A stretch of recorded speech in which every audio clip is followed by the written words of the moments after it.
Global. Leading Britain's conversation with Nick Ferrari at breakfast. Ring Rees-Mogg. Put your calls to Jacob Rees-Mogg now. 0345 6060 973. This is LBC. Good morning to you. 4 minutes after 9, Monday the 29th of October. It is indeed Ring Rees-Mogg with prominent Conservative MP, chairs the ERG, Jacob Rees-Mogg, who finds himself, no surprise here, on the front pages of some of your newspapers this morning because, Mr. Rees-Mogg, you describe the possible budget or the ideas and details as they are emerging as a bribe to the electorate for being obedient. What do you mean by that, Mr. Rees-Mogg? Well, this is juxtaposed against the implied threat that if we don't accept whatever deal the Prime Minister comes up with, that there will then be an unpleasant budget later on. And this is just reminiscent of the George Osborne punishment budget that we were going to get before we voted to leave, saying that if you don't do what you're told by your political elders and betters, you will find that it's very unpleasant for you.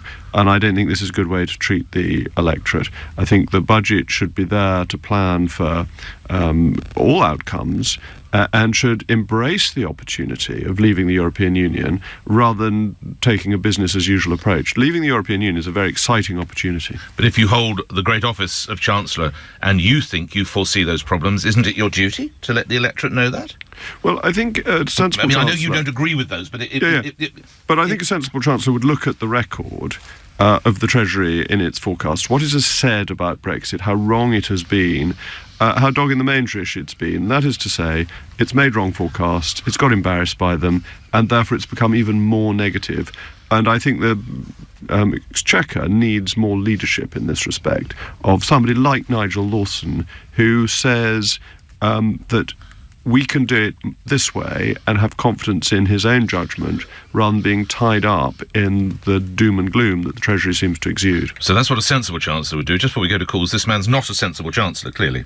Well, I think he's not giving the leadership to the Exchequer. He's going along with the doom and gloom, and he may, of course, believe in it himself. So he may be leading it, but to my mind, in the wrong direction. And before the first call, more broadly, I'm sure you've studied the Sunday papers as I have, and we've got cash to fill in holes in the roads, cash for the army, cash for the NHS, cash to help young people with emotional or mental health issues. All that's pretty good news. There's lots of good news. I would concentrate, I think, on ironing out the difficulties with universal credit, which I think is a very good system, but has some transition problems that are very serious. Because it was denuded of cash by George Osborne a couple of years ago. That's absolutely right. And I think, in retrospect, that was a mistake, and that money ought to be put back, and that's probably a priority. I'd be very cautious on the hypothecation of tax for roads. Hypothecation as a general rule doesn't work. It's always tempting to say there's this pool of money and it's ring-fenced. The difficulty is some years you have too little and some years you have too much. And it's better to take all taxation into a central pot and then work out what you need to spend the money on. So when the Chancellor talked about hypothecation in yesterday's TV programmes, I hope that's not a formal hypothecation. OK, and lastly, is there a possible revolt growing about universal credit if more cash isn't found? There's some people who are muttering rather dark. Well, Conservatives love muttering dark. I wonder if they ever mutter anything other than darkly. Do you ever mutter anything than darkly? I try and mutter sweetness and light Indeed, on all occasions. But there are dark mutters. But I think there's a widespread opinion across the party that the universal credit is a good scheme and it needs to be implemented properly and fairly, and that it is very hard on people if they're going to lose significant amounts of money. And every MP has cases within his or her own constituency of this kind, and those need to be put right. So it's not so much dark mutterings or light mutterings, it's just a feeling that there is a problem and it needs addressing. Let's go to the calls. Mark is in Brighton. You're through to Jacob Rees-Mogg. Go ahead, Mark. Good morning to you. Yes, good morning, Nick. Yes, good morning, Jacob. Good morning, Mark. Yes, my question is, and it's a little bit of a, I don't want to say hypothetical question, but I mean, I know you've been very loyal to the Prime Minister, and you know you seem to be very loyal to the Prime Minister, and that's very good of you. But do you think that if there were to be, say there was to be what's the word I'm looking for? A vote of confidence, and she was to be voted out. Would you stand for high office, i.e., would you stand for something like Prime Minister, or better still, Chancellor? Or better still, Chancellor. We'll visit that in a moment. Stay on the line, Mark. Well, thank you, Mark. I don't think there's going to be a vacancy. I think the Prime Minister is going to remain. No, I know what the question was. I'm a backbench MP, and the history of the Conservative Party leadership is that when the Conservatives are in government, it's always gone to somebody who has held high office, which I haven't held. And therefore, I don't think it would be realistic of me to be campaigning for the leadership. Unfortunately, there are many other people within the party who would make very good leaders in the hypothetical circumstances, Mark, that you outline. And what is my real ambition is that we get Brexit delivered properly, and that we get it delivered in a way that we can identify on the 29th of March. That's what's important to me, is what I'm politically campaigning for, and I think is what the country wants. And I think the country's much more interested in that than the individuals. Mark, you say better still, Chancellor. If you allow that the PM is top job, why would you say better still?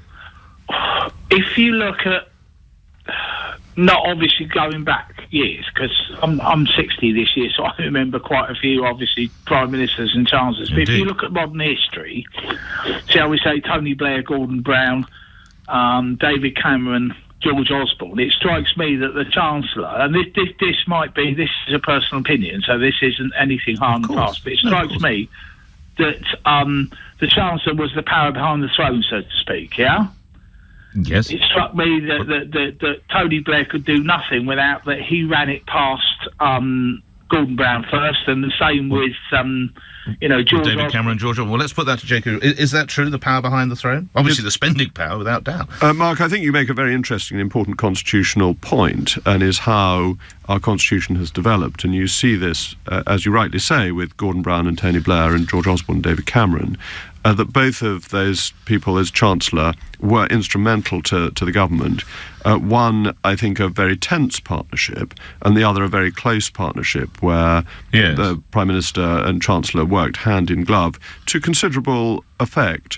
And I think that is how things have changed. And if you look back, if you look at Lord Thornycroft and Harold Macmillan, clearly Lord Thornycroft was not running the country in the way the Prime Minister was. And so it is a position that's evolved, and it's become slightly Chairman of the Board and Chief Executive. Whether that's a good thing is another matter, but it does seem to have evolved in that way. Thank you for that, Mark. Noting what you say, Mr. Rees-Mogg, that Conservative history dictates one has to have served in some form of office, would you be interested in being Chancellor? Well, there aren't any vacancies. No, I appreciate that. But is it a job that might hold interest? But this gets too speculative, because what matters is that Brexit is delivered. What I do is completely irrelevant. What is so in the country's interest is that we have a clear and clean break from the European Union, and that we're out. And if it took a sort of more Brexity ticket, if you will. But that's not the stage. No, I know. And that's why I started the sentence with you. I know. I'm still supporting the Prime Minister, and I want her to change and evolve the policy. Well, before we move on to other matters, you have no aspirations for higher office. No, I love being a backbench MP. You don't want to be culture, media and sport, Northern Ireland, whatever it might be, ag and fish. Mr. Ferrari, to be your regulator, now you're beginning to tempt me. But nothing else at the moment. My ambition was to be elected to Parliament, and my ambition now is to get Brexit delivered. Joel's in Cardiff. A different subject, I sense. Joel, go ahead. Good morning, sir. Joel, go ahead with your question. I think Joel... Well, I have the question here, so let me put it to you. Does Jacob Rees-Mogg think the way Lord Hayne used parliamentary privilege was consistent with its intended use, was to be his question. We, of course, refer to the businessman Sir Philip Green, who denies certain wrongdoings. Well, I think Joel's question is very important. Parliament is entitled to make things public that other people can't, and that's one of the great privileges from the Bill of Rights. It's an ancient privilege, it's an important privilege, but it's one that against the courts should be used with great care. The question I would raise on Lord Hayne's approach was that it was only an interim injunction, and in my view the full process should have been completed before deciding to interfere in the court's legitimate activities. Had this been a final injunction and the final court judgment, then I think to overturn it may be something a politician would want to do using parliamentary privilege. But I think it was done too early in the process, and it's very important that we maintain a separation between the courts and politics. Many politicians don't like it when the judges get political.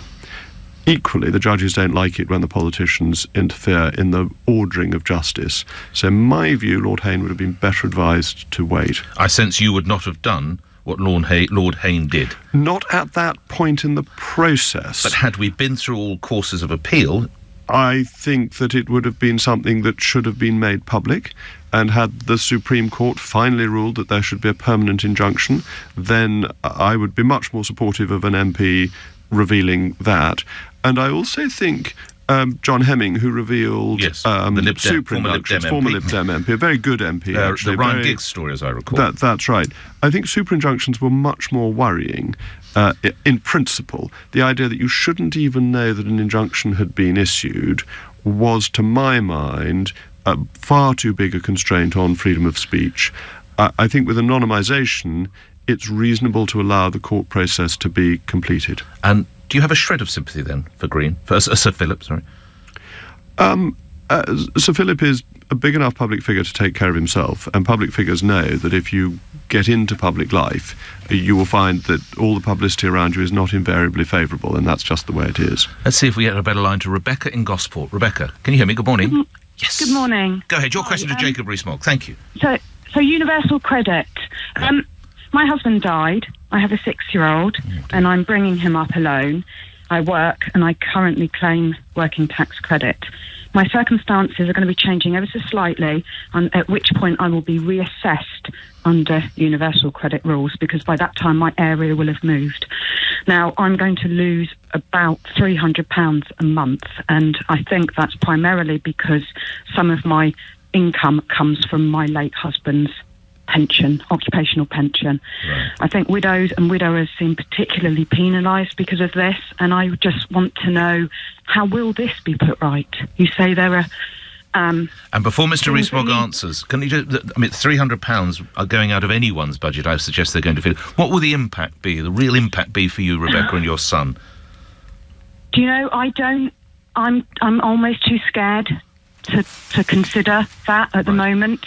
Right. OK, we'll stay on the line. Jacob Rees-Mogg. Well, Rebecca, thank you for calling. And can I encourage you to get in touch with your own MP, who may be able to help you and should certainly take your case up. The circumstances you outline are exactly why so many people think that reforms need to be made to the universal credit to ensure that people in your position don't lose out in this way, that... universal credit is a good system in that it helps people into work and means that work always pays, and that is the most successful route out of poverty. But that to have a system that takes £300 a month out of people's pockets, particularly widows' pockets, shows that there is a failure in the implementation. And I can only apologise and say that as somebody who voted for the universal credit, I'm very concerned that it's working in this way. And what you highlight and what listeners will be hearing today will make many people think that some reform needs to be made to ensure this doesn't happen, and to recognise that if there is money available to be spent in this budget, sorting out problems like the one you refer to would be my priority, even over and above adding to the road building projects. Let me ask you, Rebecca, there's no reason why you should. Do you happen to know who your MP is? Yes, I've written to her, Carolyn Dinage. Right, OK. Have you had a response? I have had a response, they can't go any further until I'm actually claiming universal credit, at which point I fear it'll be too late. I see. Because the transitional payments won't support me, right, because I will need reassessment, and once you're reassessed, once your circumstances change, once you're reassessed, then it's a new claim. This is the fault of implementation, Mr Rees-Mogg, you were talking about, isn't it? This is causing you and other Conservatives a lot of worry. It's causing me great concern, because I've had people come to my own constituency surgery in similar positions. I can't go into details because obviously their situations are confidential, but it's a matter of great concern, and that the whole point of transition is to ensure that people moving from one benefit to another don't have a large cost of doing so. That it's benefits have from time to time to be reformed, but the hardest reform of benefit, and the one that needs the most focus on transition, is people whose circumstances haven't changed, but whose benefit has changed. Yes. And they Yes. need to be protected. It's disempowering. Absolutely, and it appears to be the faceless bureaucracy not considering the individual. And as a Conservative, I always believe in putting the individual first. Now, you may say this is expensive. Actually, I think the universal credit, because of the way it encourages people to work, will in fact be a system. But I am working. Indeed, but I was meaning more generally. Sorry, I wasn't meaning in your specific case. Is one that will more than pay for itself, but should be fair in transition. I wonder if you'd stay on the line, Rebecca. We'd like to take your details. Often it helps. Not if the system can't be moved, but sometimes if there's media interest, a case is perhaps advanced a little bit, and yours does seem desperately unfair, as Mr. Rees-Mogg says. But then if the system is constructed thus, it's difficult to see a way through. But please stay on the line, because if you're prepared, we'll perhaps try and explore that a little bit more, and it allows me to move on. Rebecca, let's hope the situation resolves itself. We move to other issues. Justin in Walthamstow, you're through to Jacob Rees-Mogg. Justin, go ahead. Good morning, sir. Hello, Jacob. Hello, Nick. Hello, Justin. I was recently called into your colleague Darren's show. They were discussing Sajid Javid and his recent Yes, indeed. where he said, I'm quoting Sajid Javid here, he wrote on Twitter, "These 6 Asian paedophiles are finally facing justice." Yes, this was after the Huddersfield case, in which, as I from memory, 15 Asian males, mostly of Pakistani origin, were convicted of about a 7-year reign of grooming and effectively farming out young women. He, the Home Secretary, then got in enormous trouble for using the word Asian. Is that the point you're driving at with Jacob Rees-Mogg? That's right. Sajid Javid has also quoted that he's acting on research provided to him by the Quilliam Foundation. Yes, indeed. OK. Jacob Rees-Mogg, a clumsy use of the word Asian or acceptable? Where would you stand on that? I think we've got to be very careful of hypersensitivity about phraseology. I think the Home Secretary is entitled to phrase himself the way he chooses, and that he... But I could be Japanese. I'm from Asia. That's not very fair. Well, that's true. It's a big continent. Yes, but to narrow it down by continent is, I think, not unreasonable. And I don't think people are so unthoughtful that they assume that means everybody in Asia is responsible. I think it could be Indian, though. And mostly it's Pakistani. Not wholly, but mostly. Asia covers the whole continent. I don't think that saying Asian is particularly outrageous. I think we are becoming very, very sensitive as a society to anything that people don't like being said.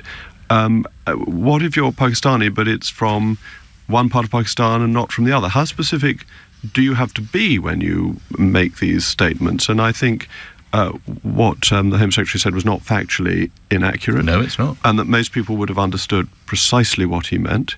And therefore I do not take exception to it. If you were Indian, you might, lastly. When it is mostly, I repeat, mostly Pakistan. Absolutely. I think most people in India would know that it wasn't referring to them, that it's like using the term European, that there are many different cultures within Europe, but that doesn't mean it's impossible to use the term European to refer to individuals. Quick response from you, Justin, from what you've heard? Completely inaccurate. And Sajid Javid, although you say he can address it how he wishes, he has people that listen to him, and he should address it factually. When you look at the figures that he's studying from Quilliam, they're saying that 84% of the grooming convictions for grooming gangs. So we're not talking about paedophiles, although they are paedophiles. We're looking more specifically at grooming gangs. Yes. He should have changed the word paedophiles for grooming gang convictions. And No. But they were paedophiles. Let's be honest about this. They were attacking underage children, and they are disgusting paedophiles, and let's not mince our words about that. No, but there were more specifically, there were grooming gang convictions. Well, they were grooming paedophiles. I don't think that we're arguing about the difference between a louse and a flea on this particular issue. They are disgusting individuals who deserve to be imprisoned for what they've done. And I think to argue over one word or another on their revolting habits is neither here nor there. I think the use of the word Asian, I mean, I've got friends in Holland, they have an almost identical problem, but they don't have Asian grooming gangs, or as some people call them, Pakistani grooming gangs. They have Moroccan grooming gangs. Right. OK. Well, we're getting into an area I don't know, which causes a degree of concern. But let's just remember the timing of this, lastly, Justin, which was that the Home Secretary was either responding on the afternoon of or the day after the conviction of those men in Huddersfield, those sick paedophiles in Huddersfield. So it's totally pertinent, I would suggest, as to what he was saying, although I get the debate about the use of the word Asian. Justin, thank you. Let's not talk about Holland, where I'm not really sure what's happening there, but I do know we can move to Ian in Morecambe. Ian, you're on the radio. Your question, if you would, to Jacob Rees-Mogg. Good morning. Yes, good morning, and good morning to you, Jacob. Good morning, Ian. Thank you for calling. Good morning. Thanking Nick and the team as well for allowing me to... Not at all. Wouldn't have a show without you. Move to your question, if you would, sir. American political discourse has become an increasingly toxic brand over recent years. Now, has Donald Trump helped increase this toxicity and made the situation worse by, in brackets, inciting violence, with recent wording such like destruction on destruction, and recently saying guns on guns is a remedy for that poor hapless synagogue that was taken apart last week by a lone wolf, causing multiple deaths? And secondarily, Jacob, would you briefly comment on how you could help ameliorate America's gun culture in order to reduce repeated mass killings of the nature that they suffer in an almost conveyor belt type way these days? Stay on the line. A couple of issues for you there, Mr. Rees-Mogg. Well, I think on the second question, for me to ameliorate the problem of American gun culture is outside my remit. I could give some thoughts on how I would do it, but the American political system is very different from ours. And it's worth bearing in mind that the amendment to the US Constitution that maintains the right to bear arms is directly lifted from our Bill of Rights. Our Bill of Rights maintains the right to bear arms for the maintenance of a Protestant militia, which from my point of view as a Catholic, it's reassuring that this right has been limited in subsequent years. But the point on language is, I think, the fundamental one, Ian. And I believe in conducting political discourse in broadly moderate language. That's not to say that on some occasions it's worth using a pithy phrase to highlight something, but by and large political discourse should be even-tempered and well-mannered. It is perfectly possible to disagree with people politely, and that's how democracy ought to work. American political culture has always been, regardless of Donald Trump, much more aggressive than the UK's political culture. Why do you suppose that is? Well, it may be to do with the frontier nature of the United States. It may be to do with its history. It may be to do with the First Amendment, freedom of speech. So it's much easier to say things in America. And adverts on radio and television in the US are very punchy compared to ours, which are more cautious. Though when you look at what our political debate was like in the 19th century and quite how rude Disraeli was willing to be, he called Gladstone a shoplifter. I mean, he really didn't mince his words at all. Ours has developed into a more polite conversation in comparison with the US, and I think that's beneficial for our politics. But Donald Trump operates in the political atmosphere in which he operates. So has he fueled hate and hate incidents, whether it be hate speech or at the worst scale possible attacks on synagogue? I think it's wrong to blame Donald Trump for murderous people who go into synagogues and commit wicked acts. I don't think there's any direct or indirect link to what he has said. I think that's much more to do with America's gun culture. And you've got to understand, to go to the second part of the question, the difficulty for America is that they're starting from where they're starting from, where there are so many guns in the country, and that if you were simply to make it illegal for the law-abiding, you probably don't do anything about the non-law-abiding because of the quantities that are there. He took 4 guns into the synagogue. It's quite extraordinary. It is terrible. And lastly, the suggestion is that now they might be looking at posting men or women with guns on the doors of synagogues. Yes. And as a man of faith, admittedly, I know you're a Catholic, that must just make your heart sink. Well, it is desperately sad, but as I understand it, a lot of synagogues in the UK have security, not armed security, but unarmed security, and we should be very worried about that we shouldn't always just point the finger at the US. We should sometimes think about what is wrong within our own society. Ian, thank you. Let's try and get at least one more in. Steve in Southend. Steve, you're through to Jacob Rees-Mogg. Go ahead, Steve. Morning. Yeah, good morning. Good morning. Good morning. I'm one of 2.6 million UK military veterans in the country. I served in Afghanistan, and I've also experienced the issues with mental health and try to live with that through careers. Just some sort of stats on this. Royal British Legion provide £49 million on welfare allocations each year, whereas the government's only investing $22 million a year on veteran mental health. What's more alarming and bordering on scandalous is that the government don't record any data on suicides in UK military veterans, which is not in line with other NATO countries that do hold that data and respond to it. I'm going to have to move you to... Yes, thank you, sir. My question is, why isn't the government doing enough to support military veterans with mental health problems, given the wars that they've been involved in the last 15 years? Well, Steve, first of all, thank you for your public service, that there is no nobler calling than to be willing to take up arms for the sake of one's country and to risk life and limb to do that. So thank you very much. It's more than I've ever done for my country, so I salute you. And I think the issue you raise is one that is becoming a matter of great concern, and it's perhaps been a hidden problem, and that the more people know about it, the more the government will want to do it about it to help and to support. There are support mechanisms for former soldiers. Sometimes they're not publicised enough, so people don't know that they're available. There is a general change in society towards mental health, not specifically for the military, and there's going to be increased government spending within the NHS to try and help people with mental health problems. So I think overall things are moving in the right direction, but I accept your point that this has come late and that it should have been a higher level of concern for many years, for the state to look after those who have been willing potentially to sacrifice everything for the country. Steve, thank you for that. We have to bring a curtain down, so no more time to come back to you, save for this is absolutely unsubstantiated, just breaking the suggestion that Angela Merkel may be quitting as the head of her Christian Democratic Party after nearly 2 decades. In fact, this is unconfirmed news coming out of a European news source. Were it true, how should we remember her politically? Well, we should remember her when people retire or resign. One should remember them for the extraordinary contribution they have made to their country. She is a patriotic German lady who has held fast to her political beliefs for a very extended period in the highest office. And one should draw a curtain over the day-to-day political disputes. And what we were talking about, polite political debate. Today, if this is right, yes, is a day to Caveat. say kindly things about her. What about tomorrow? And tomorrow we can consider what the effect will have on the Brexit negotiations and more earthy matters. Yes. Has she been a friend to Britain? Let's think about that tomorrow. All right. If I were to say to you, and that is unconfirmed, that is merely coming from a news source in Europe, that's all we're saying.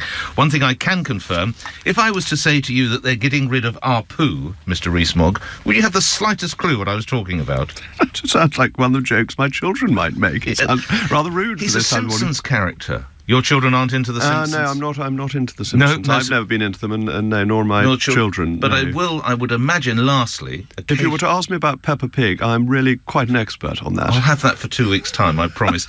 Do you allow your children to watch Disney films? I ask this because there's been a bit of a storm. Cinderella is apparently demeaning to women. Little Mermaid, which I confess I've never seen. Are the Disney movies regularly watched in the Rees-Mogg? Who do you think in the Rees-Mogg household knows how to work the remote controls? Me or my children? You know, I do as I'm told. I'm a very obedient father. You just watch Cinderella as it goes. Whatever's on. All right, I'll have a Peppa Pig test for you in a couple of... And I will, by the way, I will. Jacob Rees-Mogg appearing here on LBC 9:32. News is next. It's being reported the German Chancellor Angela Merkel will quit as head of her Christian Democratic Union party after nearly 2 decades in charge. It comes after the country's governing parties lost significant support in a state election.